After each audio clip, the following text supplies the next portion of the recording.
आप सभी लोगों का स्वागत है आपके अपने परिवार फ्यूचर ऑनलाइन क्लासेस सोनपुर में। और आज एक महत्वपूर्ण जानकारी व सूचना आप सभी लोगों को बता दूं, क्योंकि आप सभी लोगों के मन में जो ये सवाल बहुत ज़्यादा क्रिएट हो रहा है। जैसे कि आप सभी लोगों को पता है कि आप सभी लोगों का फर्स्ट ईयर 2023 से 25 का रजिस्ट्रेशन फॉर्म जो है आज से आपके जो है स्टार्ट हो रहे हैं और आपके यह 6 फरवरी तक चलेंगे। सबसे पहले यह जान लीजिए कि आपका जो रजिस्ट्रेशन फॉर्म है यह कब से स्टार्ट हो रहा है। तो आपका जो ये रजिस्ट्रेशन फॉर्म है, समझ गए, रजिस्ट्रेशन फॉर्म जो है फर्स्ट ईयर के लिए, फर्स्ट ईयर सेशन आपका जो है 2023 से 25 के लिए आपका स्टार्ट हो रहा है।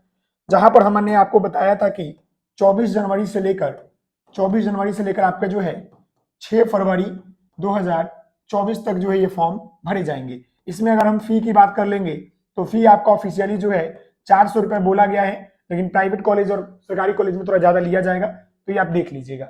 अभी जो मन में एक सवाल है कि फॉर्म में जो भरने की प्रक्रिया है वो मैंने ऑलरेडी आपको बता दिया है। उसमें आपका एक मेथड पेपर S9 पेपर लेने की जो प्रक्रिया है उसमें बच्चों के मन में डाउट है, जो कि हम इस वीडियो के माध्यम से आप सभी लोगों के डाउट को कंफर्म कर देंगे, मतलब कि क्लियर कर देंगे। यहाँ पर देख सकते हैं कि बिहार डीएलएड सेशन 25 से 23 रजिस्ट्रेशन फॉर्म फर्स्ट ईयर के ऊपर हम बात करेंगे, जहां पर हम लोग जो है S9 पेपर में क्या ले, यह सवाल आपके मन में जो है क्रिएट हो रहा है।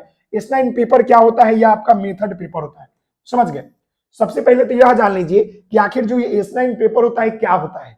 जैसे मैं आपको बताना चाहूंगा कि जो ये आपका S9 पेपर है क्यों जरूरी है, यह समझ लीजिए। हम सभी लोग जानते हैं कि जो ये हमारा डीएलएड होता है, समझिएगा मेरी बातों को, जो ये डीएलएड होता है ये हमारा 2 इयर्स का प्रोग्राम होता है, यानी 2 साल का कोर्स होता है। और इस कोर्स को करने के लिए हम लोग 12 पास आउट होते हैं और हम लोग जो है ग्रेजुएशन या बीटेक किए रहते हैं, समझ गए। तो जो बच्चे 12 पास आउट है और जो बच्चे ग्रेजुएशन पास आउट है और अगर ये डीएलएड कर रहे हैं, तो यह जो है कि कहां तक के टीचर बन सकते हैं, तो यह जो है डीएलएड करने पर आप जो है 6 to 8 तक के टीचर बन सकते हैं, समझ गए। लेकिन 6 to 8 के टीचर बनने के लिए आपका ग्रेजुएशन कंप्लीट होना जरूरी है। और हम सभी लोग जानते हैं कि डीएलएड में हमारा ग्रेजुएशन कंप्लीट वाले बच्चे भी पढ़ते हैं, डीएलएड में ग्रेजुएशन वाले बच्चे भी पढ़ते हैं, 12 वाले बच्चे पढ़ते होंगे। आप लोगों में इतने कैसे बच्चे होंगे जो ग्रेजुएशन करके जो है डीएलएड कर रहे हैं, यानी ग्रेजुएशन कर लिया तब डीएलएड कर रहे हैं, और कुछ ऐसे बच्चे होंगे जो 12 करने के बाद डीएलएड कर रहे हैं। तो कहने का मतलब है कि जो बच्चे ग्रेजुएशन कर लिए हैं वह 6 to 8 के लिए एलिजिबल है, और जो बच्चे 12 करके डीएलएड कर रहे हैं वो आगे चलकर ग्रेजुएशन करेंगे, तो ये भी जो है 6 to 8 के लिए जो है एलिजिबल हो जाएंगे, समझ गए ना। यानी 1 to 5 अगर हम बात कर ले, आपके क्लास 1 to 5 की बात करेंगे तो इसमें क्या होता है, यह जनरल पेपर बनते हैं। अगर इसमें टीचर बनिएगा तो आपको जनरल टीचर कहते हैं, यानी जनरल टीचर कहने का मतलब है कि आप सभी कुछ पढ़ाइएगा, समझ गए। लेकिन जैसे ही आप क्लास 6 to 8 तक जाते हैं, तो यहाँ पर जो होता है आपका सब्जेक्ट बढ़ जाता है। यहाँ पर क्या होता है, आपका सब्जेक्ट बढ़ जाएगा। अगर हम बात करते हैं सोशल साइंस का तो इसमें आपका 3-4 टर्म बढ़ जाएगा, ईवीएस, इकोनॉमिक्स, सिविक्स, ये हो जाएगा। अगर हम साइंस की बात कर लेंगे तो इसमें भी टीचर बढ़ जाते हैं, समझ गए। तो इस तरह जो है बढ़ जाता है, इसीलिए जो है 6 to 8 के लिए जो है आपको एक पर्टिकुलर जो है लेना पड़ता है। अब ऐसा तो नहीं है कि 6 to 8 का टीचर जो है सभी विषय पढ़ा देगा, नहीं ना, 1 to 5 का सभी विषय पढ़ाना है, 3-4 विषय होते हैं सब पढ़ाना है। लेकिन 6 to 8 में इंग्लिश का अलग टीचर, साइंस का अलग टीचर, एसएसटी का अलग टीचर, हिंदी का अलग टीचर, तो इसी के लिए जो है आपको एक सब्जेक्ट का चयन करना होता है। ये बातें समझ गए। यानी कहने का मतलब है कि जो ये आपका S9 पेपर क्यों जरूरी है, तो बात याद रखिएगा, 6 to 8 क्लास के टीचर बनने के लिए हमें एक पेपर की जरूरत होती है जो ग्रेजुएशन करने के बाद जरूरत होती है, क्लियर है ना। तो जो बच्चे 12 करके डीएलएड करें वो आगे ग्रेजुएशन करेंगे, उनको आगे बढ़ने का मौका मिलेगा। जो ग्रेजुएशन करके बन रहा है वह दोनों पेपर भर सकते हैं, 6 to 8 और 1 to 5, समझ गए ना। चलिए अब मैं आपको बताना चाहूंगा कि यह जो आपका पेपर है, जो S9 पेपर की अगर हम बात करेंगे तो इसमें आपको कितने पेपर है वो समझिएगा। तो यहाँ पर ध्यान देने की बात है, जो ये आपका S9 पेपर है इसमें आपका जो लैंग्वेज है क्या है, गणित है, फिर आपका विज्ञान है, फिर आपका जो है सामाजिक विज्ञान है, फिर आपका इंग्लिश है, फिर आपका हिंदी है, फिर आपका संस्कृत है, फिर आपका मैथिली है, फिर आपका जो है बांग्ला है, फिर आपका उर्दू है। यानी बिहार में जो है इतने सब्जेक्ट जो है होते हैं, पढ़ाई जाते हैं, समझ गए, कितने, 6 to 8 क्लास में। तो बच्चों को जो है इतने सारे टीचर चाहिए। अब हर टीचर अलग अलग होंगे, तो एक टीचर तो सही विषय नहीं पढ़ा सकता ना, इसलिए अलग अलग विषय की जरूरत पड़ती है। अब मुझे बताइएगा कि इतने विषय में ज्यादातर बच्चे जो होते हैं डीएलएड करने वाले क्या चुनते हैं, वो मैं आपको बता दूं। सबसे पहले आपका एक गणित चुनेंगे, दूसरा विज्ञान चुनेंगे, आपका ये सामाजिक विज्ञान, इंग्लिश भी चुनते हैं, हिंदी भी चुनते हैं, संस्कृत भी चुनते हैं, और ये आपका उर्दू चुनते हैं। ये आपका मैथिली और बांग्ला बहुत कम बच्चे ही चुनते हैं, क्योंकि इस लैंग्वेज में आपका ग्रेजुएशन होना चाहिए। लेकिन अधिकांश बच्चे जो है आपके गणित से, विज्ञान से, सामाजिक विज्ञान से, इंग्लिश, हिंदी और उर्दू से जो है ग्रेजुएशन करते हैं। तो ये आपका जो है S9 पेपर है। अब मैं आपको बताऊंगा कि आप कौन कौन ले सकते हैं, समझ गए। अब जो है मेन बिंदु आपका आने वाला है, जो आप समझने का प्रयास कीजिएगा। यहाँ पर आप देख लीजिएगा, समझिएगा मेरी बातों को। सबसे पहले मैं आपको बताना चाहूंगा वैसे बच्चों के लिए जो 12 करके आए हैं डीएलएड करने, समझ गए। अभी हम बात करने वाले हैं कैसे बच्चों के लिए, यहाँ पर ध्यान दीजिएगा। वैसे बच्चों की हम बात करेंगे जो 12 कर लिए हैं और उसके बाद जो है वह डीएलएड कर रहे हैं, समझ गए, वो डीएलएड कर रहे हैं। ये बातें समझ लीजिएगा, कर रहे हैं। अब यह बच्चे जो है S9 पेपर में क्या ले, S9 पेपर में कौन सा सब्जेक्ट ले, ये बातें याद रखिएगा। कौन सब्जेक्ट ले, मैं आपको बताना चाहूंगा। हम लोग जो है 12 जो है 2 टर्म में करते हैं। एक आपका जो होता है आर्ट्स में करते हैं और दूसरा एक आपका कॉमर्स भी होता है, यानी कि आर्ट्स का ही आपका पार्ट हो जाता है ये कॉमर्स, समझ गए। और दूसरा हम लोग जो है साइंस में करते हैं, साइंस में करते हैं। अब यहाँ पर हमने जो पेपर बताया वो समझ लीजिएगा। सबसे पहले हम जो है आर्ट्स और कॉमर्स वाले बच्चों के लिए कहना चाहेंगे कि यह बच्चे जो है कौन कौन सा सब्जेक्ट ले सकते हैं, क्योंकि जो बच्चे 12 करके डीएलएड कर रहे हैं ना, उनके लिए दिक्कत नहीं है, वो कोई भी सब्जेक्ट ले सकते हैं। कहने का मतलब है कि या तो अभी ग्रेजुएशन किए नहीं है, लेकिन ध्यान दीजिएगा जो आप सब्जेक्ट लीजिएगा ना उसी पेपर से आपका ग्रेजुएशन होना चाहिए या उस पेपर की सब्सिडी होनी चाहिए, समझ गए ना। मान लीजिए कि हम बात करते हैं 12 वाले बच्चों का जो आर्ट्स और कॉमर्स लिए हैं। अब यह बच्चे जो है कौन कौन से पेपर ले सकते हैं वो मैं बता दूं। तो यह बच्चे जो है आपका सोशल साइंस ज्यादा लेते हैं, सोशल साइंस बच्चे ज्यादा लेते हैं आर्ट्स में है तो। उसके बाद जो है आपका हिंदी लेते हैं, उसके बाद आपका हिंदी लेते हैं और लैंग्वेज पेपर आपका जो है इंग्लिश लेते हैं। यह जो है ज्यादातर बच्चे लेते हैं। अगर मेरे अनुसार से चलिएगा तो अगर आप जो है आर्ट्स और कॉमर्स किए हुए 12 में, तो आने वाले समय में ग्रेजुएशन तो आप लोग आर्ट्स और कॉमर्स से नहीं कीजिएगा, तो आप लोग जो है चुपचाप जो है ना ये ले लीजिएगा, ये सोशल साइंस जो है आप लोग ले लीजिएगा क्लास 6 to 8 के लिए, 6 to 8 के लिए। इसलिए मैं आपको बता रहा हूं क्योंकि आपने 12 में भी कॉमर्स पढ़ा है, आर्ट्स में पढ़ा है और आप ग्रेजुएशन भी कीजिएगा आर्ट्स से, तो आप ले सकते हैं। अब वैसे बच्चे जो 12 क्या किए हैं, साइंस से किए हैं, वैसे बच्चे जो 12 साइंस से किए हैं वह बच्चे जो है क्या लेंगे वो समझिएगा। तो उन बच्चों के लिए तो सबसे पहले रेफर जो सब्जेक्ट होगा वो क्या होगा, आपका साइंस होगा।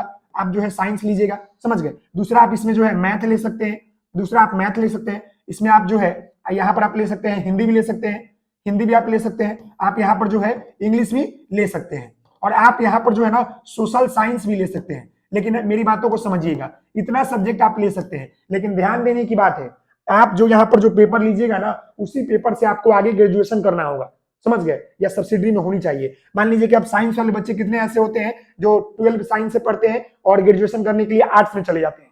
तो अगर आप सोशल साइंस लीजिएगा, ध्यान दीजिएगा, अगर आप यहाँ पर सोशल साइंस ले लेते हैं, अभी आप 12 कर रहे हैं, 12 करके डीएलएड कर रहे हैं, डीएलएड में आप सोशल साइंस ले लिए, तो आने वाले समय में आपको ग्रेजुएशन भी सोशल साइंस से होना चाहिए। ऐसा नहीं कि अब यहाँ पर हम सोशल साइंस ले लिए और ग्रेजुएशन साइंस से कर लिए, नहीं। अगर आप ग्रेजुएशन साइंस से करना चाहते हो तो कोई दिक्कत नहीं है, तब तो आप ले लीजिए ना, साइंस ले लीजिए, ना तो मैथ ले लीजिए, ना तो हिंदी ले लीजिए, ना तो इंग्लिश ले लीजिए। कितने ऐसे बच्चे होते हैं जो इंग्लिश पेपर से ग्रेजुएशन करते हैं, कितने ऐसे बच्चे होते हैं हिंदी से करते हैं, और यहाँ भी होते हैं। अगर सोशल साइंस आपने 12 में किया है तो आप ग्रेजुएशन जो क्या करेंगे, मान लीजिए कि 12 आपने आर्ट्स और कॉमर्स से किया है और ग्रेजुएशन कितने बच्चे जो होते हैं हिंदी लेकर करते हैं, हिंदी करते हैं कि इजी रहेगा, तो आप हिंदी लीजिएगा तो कोई दिक्कत नहीं, अभी हिंदी ले लीजिएगा, समझ गए।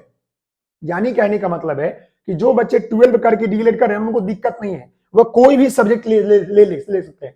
लेकिन ध्यान दीजिएगा, अगर आप जो सब्जेक्ट लीजिएगा ना आने वाले समय में आपको ग्रेजुएशन का होना चाहिए, ग्रेजुएशन उसी पेपर से करिएगा। अब मान लीजिए कि हम आर्ट्स और कॉमर्स वाले बच्चों की बात करें जो आपके 12 करके डीएलएड कर रहे हैं, वैसे बच्चे जो है पहला रेफर उनका सोशल साइंस रहता है और हिंदी रहता है ज्यादातर, यही दो बच्चे लेते हैं।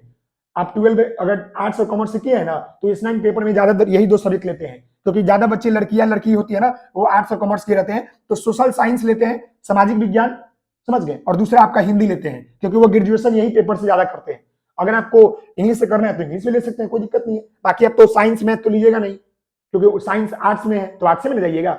हाँ, लेकिन जो बच्चे साइंस वाले हैं उनके लिए बेनिफिट ये है कि वह बच्चे जो कुछ भी ले सकते हैं, वो साइंस, हिंदी, मैथ, इंग्लिश और सोशल साइंस ले सकते हैं। लेकिन याद रखिएगा, अगर आप यह पेपर लीजिएगा ना social science, math, Hindi, English, तो आपको ग्रेजुएशन भी इसी पेपर से करना होगा। तो अगर सोशल साइंस यहाँ ले लेते हैं, मान लीजिए कि 12 आपने साइंस से किया और ग्रेजुएशन आप जो है सोशल साइंस से करना चाहते हैं, तो आप यहाँ पर S9 पेपर में सोशल साइंस ले लीजिएगा। क्लियर हो गया। अब हम बात करेंगे ग्रेजुएशन वाले बच्चों की। तो यहाँ पर ध्यान दीजिएगा, जो बच्चे जो है ग्रेजुएशन कर चुके हैं, जो बच्चे जो है ग्रेजुएशन करके जो है आपके डीएलएड कर रहे हैं, तो वह बच्चे जो है क्या ले सकते हैं वो मैं आपको बता दूं। इसमें भी 2 टर्म आते हैं, इसमें भी आपके 2 टर्म आते हैं, एक आपका आर्ट्स होता है, एक आपका जो है कॉमर्स होता है, समझ गए, एक आपका जो है बीकॉम होता है, आपका बीबीए होता है, ये सभी आते हैं। फिर आपका एक इधर आ जाता है बीएससी, समझ गए, यानी साइंस वगैरह आ जाता है, समझ गए। तो यहाँ बीएससी में ही ना आता है। देखिए इसमें अगर आप आए हैं तो अगर आप फिजिक्स से किए होंगे, केमिस्ट्री से किए होंगे, अगर आप मैथ से किए होंगे, समझ गए, इंग्लिश से किए होंगे, हिंदी से किए होंगे, ये हो गया। इधर आते हैं आर्ट्स और कॉमर्स वाले की बात करते हैं बीबीए। तो यहाँ पर अगर आपने ग्रेजुएशन अगर आपने इस सब्जेक्ट से किया है तो देखिए क्या लीजिएगा। मान लीजिए कि कितने ऐसे बच्चे हैं जो ग्रेजुएशन जो होंगे क्या किए होंगे, बीएससी किए होंगे, यानी कि फिजिक्स ऑनर्स से किए होंगे, केमिस्ट्री से, मैथ से, इंग्लिश से, हिंदी से। तो आप देखिए जो बच्चे लैंग्वेज से किया है ना, अगर मान लीजिए कि आपने ग्रेजुएशन इंग्लिश से किया है तो आप यहाँ पर इंग्लिश ही लीजिएगा, आपके लिए सही रहेगा, समझ गए। अगर आपने हिंदी से किया है तो हिंदी ही लीजिएगा, समझ गए, ये क्लियर हो गया। और अगर आपने मतलब बीएससी किया है जिसमें आपका केमिस्ट्री, फिजिक्स और मैथ आता है तो यहाँ पर आप साइंस से लीजिएगा, यहाँ पर आप क्या लीजिएगा, साइंस लीजिएगा। क्लियर हो गया, ये बातें समझ में आ गया। अब बात करते हैं जो बच्चे ग्रेजुएशन जो है आपके आर्ट्स से किए होंगे और डीएलएड कर रहे हैं, कॉमर्स से किए होंगे या बीकॉम किए होंगे, बीबीए किए होंगे, तो यह बच्चे जो है आप सोशल साइंस ले लीजिएगा, समझ गए। आप जो है क्या लीजिएगा, यहाँ पर आप जो है सोशल साइंस ले लीजिएगा, समझ गए। आप यहाँ पर सोशल साइंस ले सकते हैं, नहीं तो आपका जो सब्सिडरी होता है, अगर आपका सब्सिडरी में आपका हिंदी होगा तो हिंदी ले सकते हैं, नहीं तो आप इंग्लिश ले सकते हैं, नहीं तो आप जो है इंग्लिश ले सकते हैं। क्लियर है, ये बातें समझ गए, यही ले सकते हैं। ज्यादातर बच्चे जो आर्ट्स, कॉमर्स और बीकॉम, बीबीए वाले जो होते हैं ना, आपके ग्रेजुएशन करके डीएलएड कर रहे हैं, तो बच्चे ज्यादातर आपके सोशल साइंस लेते हैं, नहीं तो हिंदी लेते हैं, नहीं तो इंग्लिश लेते हैं। लेकिन याद रखिएगा हिंदी और इंग्लिश आपके सब्सिडरी में होना चाहिए, ऐसा नहीं कि ग्रेजुएशन में है ही नहीं या ले लिए, ये नहीं होना चाहिए, होना चाहिए सब्जेक्ट, समझ गए ना। और जो साइंस से कर लेते हैं वो साइंस लेते हैं, और जो हिंदी इंग्लिश से किए इंग्लिश लेंगे, हिंदी से हिंदी लेंगे। क्लियर है। अब हम बात करते हैं उर्दू और बांग्ला वाले बच्चों का, तो उनका तो क्लियर है। अगर आप उर्दू से किए हुए हैं ग्रेजुएशन, तो आप उर्दू ले लीजिए। अगर आप 12 भी उर्दू से किए हुए हैं, आगे भी ग्रेजुएशन उर्दू से कीजिएगा, तो यहाँ पर S9 पेपर में आप जो है उर्दू ले लीजिएगा। और उसी तरह आप जो है बांग्ला वाले होंगे तो बांग्ला ले लेंगे, और उसी तरह कितने ऐसे बच्चे हैं जो संस्कृत होंगे तो संस्कृत ले लीजिएगा। यानी कि आप जिस पेपर से ग्रेजुएशन कर चुके हैं, ऑनर्स में होगा तो आप वही पेपर ले लीजिएगा। तो मुझे लगता है कि आप मेरी बातें समझ गए होंगे। एक बार मैं फिर से आपको बता दूं, यहाँ पर देख लीजिएगा, समझ गए। अब यहाँ देख लीजिएगा, एक बार मैं फिर से आपको बता दूं ताकि आपको दिक्कत नहीं हो। सबसे पहले जान लीजिए कि जो बच्चे 12 करके डीएलएड कर रहे हैं, वैसे बच्चे अगर साइंस करके डीएलएड कर रहे हैं, 12 में साइंस होता है और आपका एक आर्ट्स और कॉमर्स होता है, तो जो साइंस किए हैं ना वो ये सभी ले सकते हैं। साइंस लीजिए, हिंदी लीजिए, इंग्लिश लीजिए, नहीं तो सोशल साइंस लीजिए। लेकिन ध्यान दीजिएगा कि इस पेपर से आपको आगे ग्रेजुएशन करना होगा।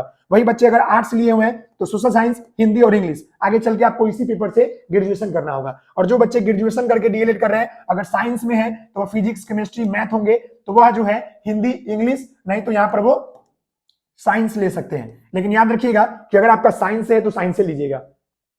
मान लीजिए कि हम ग्रेजुएशन साइंस से किए तो हम साइंस से लेंगे, और यहाँ पर आपका हिंदी और यहाँ पर इंग्लिश जो है ना, ये क्या होना चाहिए, हिंदी और आपका जो इंग्लिश है ये आपका होना चाहिए सब्सिडरी में। क्लियर है ना। आगे हम बात करते हैं यहाँ पर आर्ट्स, और यहाँ पर हम अकाउंटेंट्स की बात करेंगे या बीकॉम या बीबीए की बात करेंगे, तो वैसे बच्चे साइंस या सोशल साइंस, नहीं तो हिंदी और इंग्लिश लेंगे। क्लियर है। तो मुझे लगता है कि आप लोग जो है पेपर S9 सिलेक्शन की प्रक्रिया को समझ लिए होंगे। कोई भी डाउट होगा आप कमेंट कीजिएगा, इस वीडियो को अधिक से अधिक शेयर कीजिए, सभी बच्चे समझ ले ताकि दिक्कत नहीं होगा। यानी क्लियर है, यानी जो बच्चे ग्रेजुएशन कर चुके हैं वही पेपर ले लीजिएगा, वहां पर हिंदी इंग्लिश आप ले सकते हैं, लेकिन आपका सब्सिडरी में होना चाहिए। और जो बच्चे 12 किए हैं वह कोई भी ले सकते हैं, लेकिन याद रखिएगा कि जो सब्जेक्ट आप लीजिएगा उस पेपर से आपको आगे ग्रेजुएशन करना होगा। समझ गए ना। धन्यवाद।